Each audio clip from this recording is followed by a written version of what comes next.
Students, last video में हमने electric field lines के बारे में डिस्कस किया था कि वो इलेक्ट्रिक फील्ड लाइंस क्या होती हैं। आज हम लोग इस वीडियो में प्रॉपर्टीज देखेंगे इलेक्ट्रिक फील्ड लाइंस की। जैसे कि मैंने यहाँ पर कुछ प्रॉपर्टीज, कुछ पॉइंट्स है जिन्हें मैंने यहाँ पर लिखा हुआ है। आप इन पॉइंट्स को अच्छी तरीके से याद कर लीजिएगा, क्योंकि यही पॉइंट्स पे क्वेश्चन जनरली कॉम्पिटिशन लेवल में बनते हैं। बोर्ड लेवल में बहुत ही कम क्वेश्चन पूछे जाते हैं। इस पे डायरेक्ट आपको क्वेश्चन केवल इतना आ जाएगा बोर्ड में 2-3 नंबर का कि प्रॉपर्टीज इलेक्ट्रिक फील्ड लाइंस की क्या होती हैं, तो आप इन्हीं पॉइंट्स को लिख देंगे और आपको नंबर सही से मिल जाएंगे। बट कंपटीशन का जो एग्जाम होता है वहां पर इन्हीं पॉइंट्स में कुछ क्वेश्चन बनाए जाते हैं और वो बहुत अच्छे क्वेश्चन बन जाते हैं। वो मैंने अभी आपको आगे इन सभी पॉइंट्स पे कुछ क्वेश्चंस दिखाऊंगा। तो चलिए देखते हैं कि पहला पॉइंट यहाँ पर क्या लिखा है। जैसे कि मैंने लिखा है electric field lines are imaginary lines. इसका मतलब क्या है कि जैसे मान लीजिए कोई चार्ज अगर होता है, तो अगर उसके बगल में मान लीजिए पॉजिटिव चार्ज है और पॉजिटिव चार्ज के बगल में अगर हम लोग नेगेटिव चार्ज रखेंगे तो वो अपने आप ही अट्रैक्ट करते हुए नजदीक उसके पॉजिटिव चार्ज के आ जाएगा।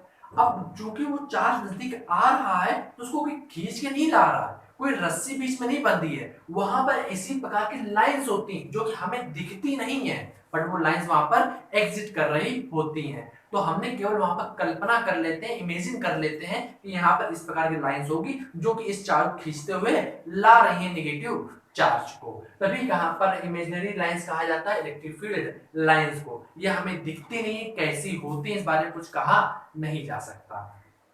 एक पॉइंट और याद रखिएगा कि इलेक्ट्रिक फील्ड लाइन जो होती हैं वो बड़ी फ्लेक्सिबल होती हैं, मतलब बड़ी लचकदार होती हैं। वो बेंड भी हो जाती है, स्ट्रेट लाइन में भी रहती है, मतलब वो अपने जो नेचर होता है अपने आप को बदलने का वो उनके अंदर पाया जाता है। तो वो लचकदार भी होती हैं। इस पॉइंट को भी आप याद रखिएगा।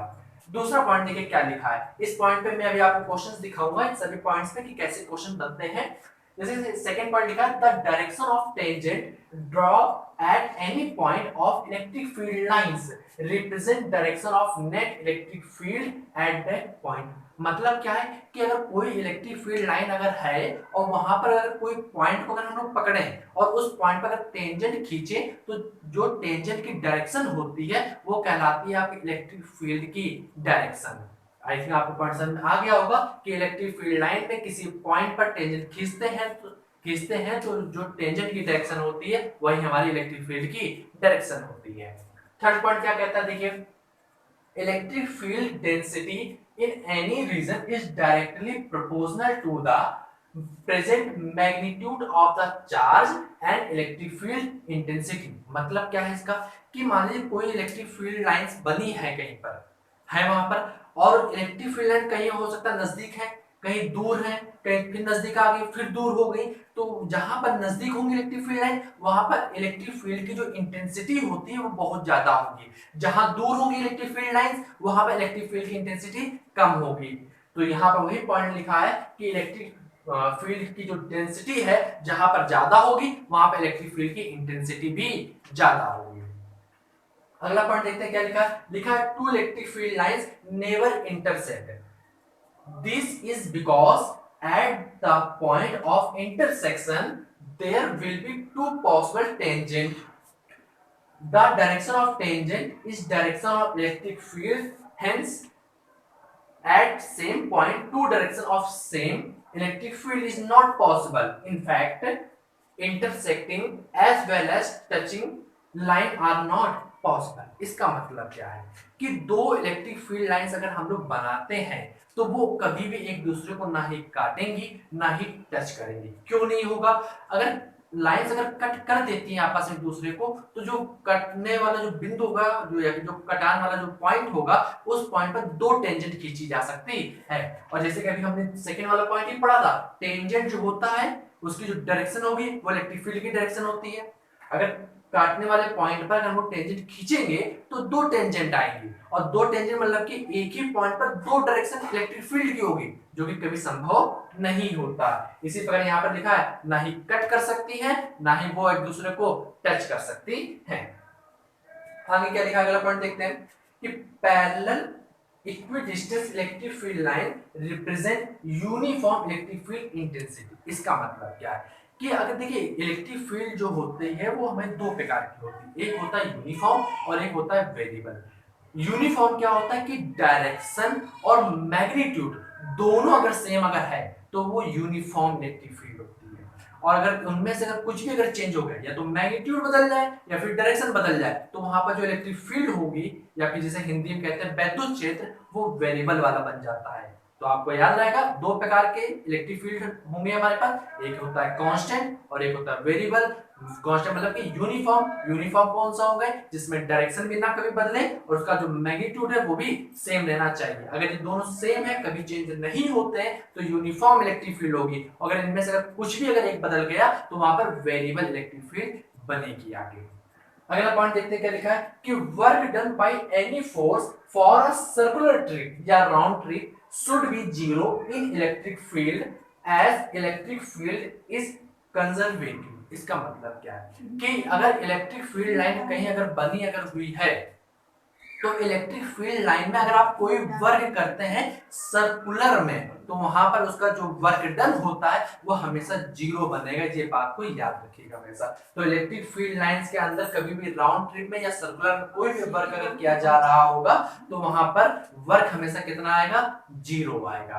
तो आई थिंक ये पॉइंट आप लोग नोट कर चुके होंगे। अब हम इसी पॉइंट को आपको डायग्राम से समझाने की कोशिश करते हैं कि हर एक पॉइंट क्या कह रहा है। तो चलिए देखते हैं डायग्राम। जैसा कि अभी हम लोग ने पहला पॉइंट लिखा था कि इलेक्ट्रिक फील्ड लाइंस कैसी होती है, इमेजिनरी होती है। सेकंड पॉइंट पे डिस्कस करते हैं। सेकंड पॉइंट क्या लिखा, तो उसमें अगर आपको पता हो कि अगर इलेक्ट्रिक फील्ड लाइन में कोई टेंजेंट अगर हम लोग ड्रॉ करते हैं, तो वहां जो टेंजेंट की डायरेक्शन होती है वही इलेक्ट्रिक फील्ड की डायरेक्शन होगी। जैसे मान लीजिए कि हमने एक इलेक्ट्रिक फील्ड इस प्रकार लाइन बनाई इलेक्ट्रिक फील्ड की, तो ये हमारी इलेक्ट्रिक फील्ड लाइन है। अब इसमें किसी भी पॉइंट पर आप टेंजेंट ड्रॉ करिए। जैसे मान लीजिए हमने एक पॉइंट ये लिया, यहाँ पर ए पॉइंट है जी, इस ए पॉइंट पर टेंजेंट ड्रॉ करें। टेंजेंट ड्रॉ करेंगे तो उसकी टेंजेंट कुछ इस प्रकार बनेगी, देखिए। तो ये हमारी टेंजेंट निकल के आई। तो टेंजेंट का मतलब क्या हो गया कि टेंजेंट की डायरेक्शन जो है वो इधर की तरफ हो सकती है या फिर इधर की तरफ हो सकती है। अगर देखा जाए तो वैसे अगर जो इलेक्ट्रिक फील्ड लाइन की डायरेक्शन है वो इस प्रकार है, मतलब राइट की तरफ है, तो डायरेक्शन आप केवल इधर राइट की तरफ ही टेंजेंट की डायरेक्शन को आप कंसीडर करिए। अब अगर राइट की तरफ डायरेक्शन अगर है, तो इस पॉइंट पर इलेक्ट्रिक फील्ड की जो डायरेक्शन होगी वो टेंजेंट की डायरेक्शन होगी, मतलब इधर की तरफ जाएगी राइट डायरेक्शन में। मतलब क्या है कि अगर ए पॉइंट पर अगर हम लोग कोई चार्ज लाके रखे, टेस्ट चार्ज हमेशा पॉजिटिव का होता है। अगर पॉजिटिव चार्ज अगर हम लोग यहाँ पर लाके रखेंगे, तो पॉजिटिव चार्ज किधर की तरफ मूव करेगा, देखिए इलेक्ट्रिक फील्ड लाइन जो है इस घुमाव वाली है, लेकिन घुमाव वाली में नहीं जाएगा टेस्ट चार्ज। टेस्ट चार्ज जो टेंजेंट बना है उस लाइन में आगे की तरफ ऐसे बढ़ के जाएगा। याद रखिएगा इलेक्ट्रिक फील्ड लाइन में कभी चार्ज को रखते हैं तो इलेक्ट्रिक फील्ड लाइन जैसे बनी होती है चार्ज उसी के ऊपर चल रहा होगा, ऐसा नहीं होता। इस पॉइंट को हमेशा याद रखिएगा। तो हमारे जो टेंजेंट बनी थी, टेंजेंट पर अगर इस पॉइंट पर चार्ज रखेंगे तो इस पर जो फोर्स लग रहा होगा वो टेंजेंट की डायरेक्शन में लग रहा होगा। तो ये सेकंड पॉइंट था हमारा जो मैंने आपको यहाँ पर डायग्राम में दिखाया। अब थर्ड वाला जो पॉइंट है उस पर हम लोग बात करते हैं। थर्ड वाला पॉइंट क्या था, इलेक्ट्रिक फील्ड लाइंस की जो डेंसिटी जहां ज्यादा होती है वहीं पर इलेक्ट्रिक फील्ड की इंटेंसिटी भी सबसे ज्यादा होगी। तो उसी के ऊपर हम लोग यहाँ पर क्वेश्चन आपको दिखाते हैं, जो कि कॉम्पिटिशन लेवल में कई बार एक बार पूछा भी जा चुका है वहां पर। तो उसी के ऊपर अगर आपसे कोई क्वेश्चन दिया जाए तो आप उसको आसानी से ढूंढ सकेंगे और बता सकेंगे कि इलेक्ट्रिक फील्ड सबसे ज्यादा कहां पर है और कहां पर नहीं है। तो जैसे एग्जांपल तो आप मान लीजिए मैंने एक डायग्राम यहाँ पर बनाया,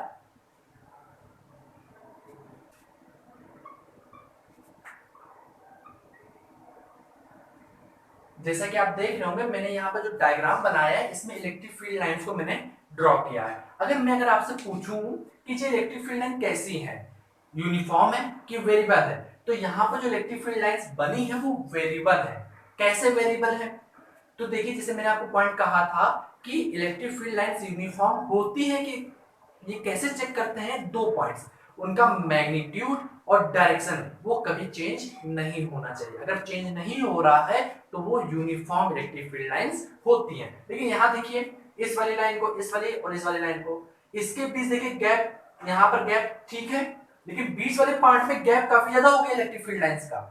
यहाँ पर देखिए गैप फिर थोड़ा नजदीक आ गया इलेक्ट्रिक फील्ड लाइन, तो गैप जो डिफाइन करता है वो मैग्नीट्यूड को बताता है। यहाँ पर मैग्नीट्यूड इलेक्ट्रिक फील्ड लाइंस का जो मैग्नीट्यूड है वो ज्यादा है, फिर उससे ज्यादा बीच वाले पार्ट में और फिर आगे वाले पार्ट में और कम आ गया है। तो यहाँ पर मैग्नीट्यूड ही बदल गया बार पहले ही, तो हम लोग कहेंगे ये वेरिएबल इलेक्ट्रिक फील्ड लाइन से यहाँ पर ड्रॉ की गई है और इलेक्ट्रिक फील्ड जो यहाँ पर है वो वेरिएबल इलेक्ट्रिक फील्ड है।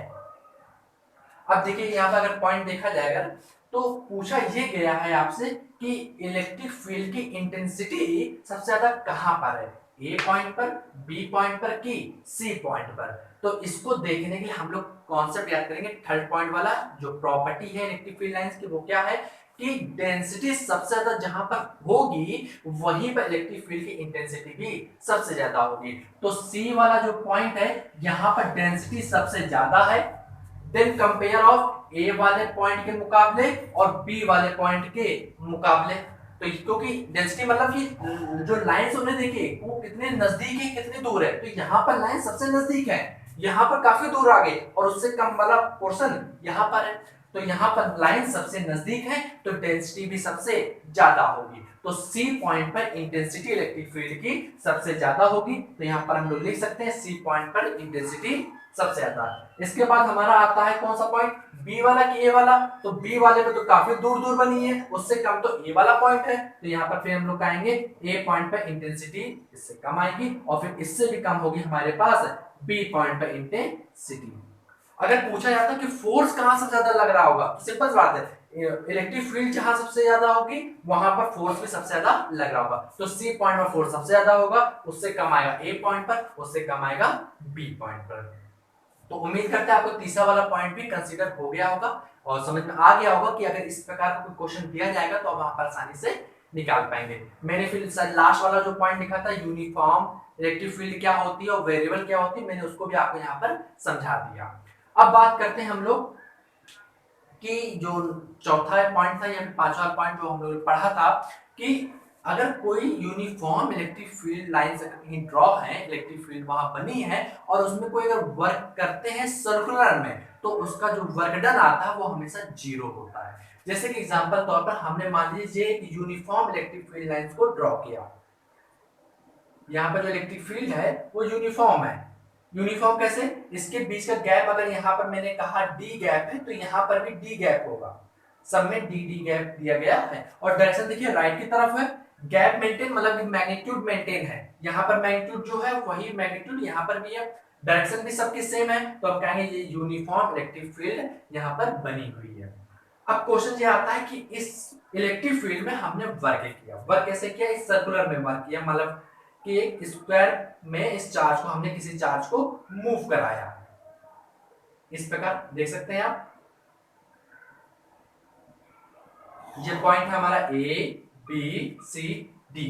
तो अब ए बी सी डी में अगर कोई चार्ज अगर मूव कर रहा होगा तो यहाँ पर जो टोटल वर्क निकल के आएगा सर्कुलर में, याद रखिए टोटल वर्क निकालना है, सर्कुलर में पूरा काम होना चाहिए, मतलब ए पॉइंट से चार्ज चलेगा तो वापस ए पॉइंट पर ही आना चाहिए। अगर ऐसा अगर काम अगर हो रहा है तो टोटल जो वर्क बनेगा वो जीरो आएगा। इस चीज पे मैं क्वेश्चन अभी आपको दिखाऊंगा आगे कैसे वहां पर जीरो आता है, उस बात में हम लोग डिस्कस करेंगे।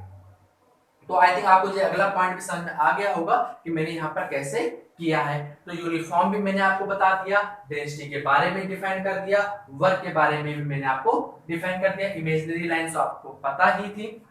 अब फिर टेंजेंट के बारे में भी आपको बताया कि टेंजेंट जिस डायरेक्शन होती है वही इलेक्ट्रिक फील्ड की डायरेक्शन होती है। अब एक पॉइंट हमारा और बचा है जो कि दो इलेक्ट्रिक फील्ड लाइंस कभी भी एक दूसरे को कट नहीं करती ना ही टच करती, ऐसा क्यों होता है उसके ऊपर भी हम लोग देख लेते हैं। जैसे मान लीजिए कि मैं यहाँ पर इस डायग्राम को इरेज करके एक नया डायग्राम बनाता हूँ, एक इलेक्ट्रिक फील्ड लाइन ये थी हमारी और एक इलेक्ट्रिक फील्ड लाइन हमने ऐसे बनाई।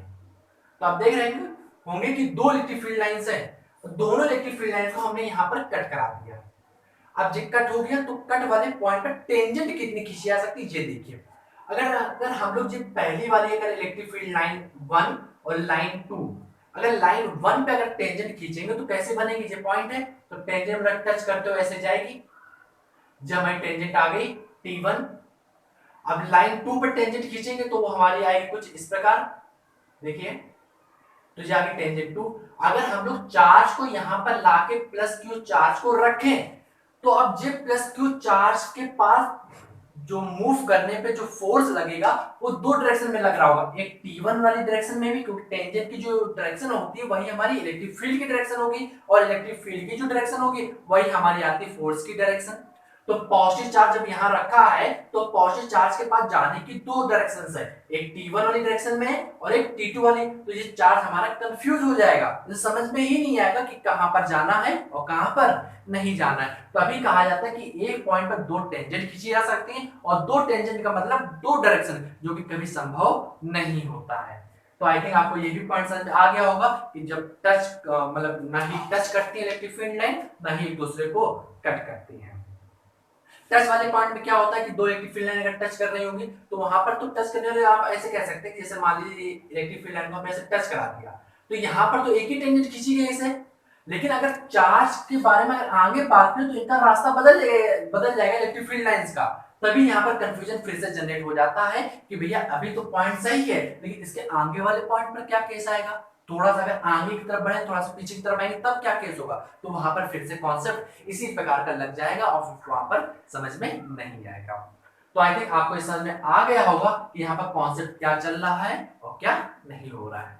तो सारे पॉइंट्स को मैंने यहाँ पर क्लियर कर दिया, और उम्मीद है कि आपको ये पॉइंट समझ में आ गए होंगे सारे डायग्राम्स को। अगर कोई भी अगर डाउट लगे तो आप हमें कमेंट करके जरूर बताइएगा, और इस पे अगर कभी कोई क्वेश्चन अगर बनता है और यदि मुझे मिलेगा लास्ट में तो मैं इन पे भी आपको क्वेश्चन दिखाऊंगा, आईआईटी के जो क्वेश्चन बनते हैं या फिर जो नीट में आते हैं उन सभी क्वेश्चन को मैं ड्रॉ करूंगा और मैं आपको वहां पर इलिस्ट्रेट करूंगा।